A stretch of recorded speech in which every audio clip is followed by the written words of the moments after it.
एक छोटंसं बाळ जन्माला येण्याआधी देवाला म्हणालं, देवा, ही दुनिया एवढी मोठी आणि भीतीदायक आहे, माझी काळजी कोण घेणार? देव हसला आणि म्हणाला, बाळा, तुझ्यासाठी मी एक अनमोल भेट तयार केली आहे. ती तुझ्या प्रत्येक श्वासासोबत असेल. तुझे अश्रू अलगद पुसून टाकेल. तू पडशील तेव्हा तुला उभं करेल आणि कधीही तक्रार करणार नाही. बाळाने निरागसपणे विचारलं, देवा, तिचं नाव काय आहे? देव प्रेमाने म्हणाला, तिला आई म्हणतात.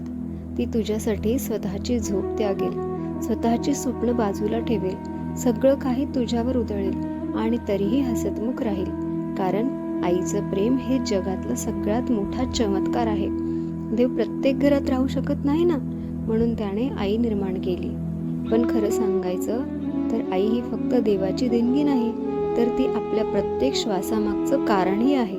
ती थकते पण कधी दाखवत नाही.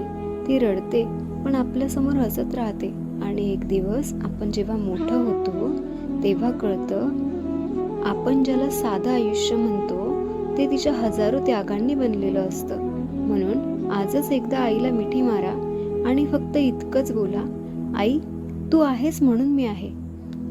तर तुम्ही ऐकत होतात सारिकासोबत ही सुंदर गोष्ट. आवडली असेल तर चॅनलला लाईक करा, शेअर करा आणि चॅनलला सबस्क्राईब करायला विसरू नका. धन्यवाद.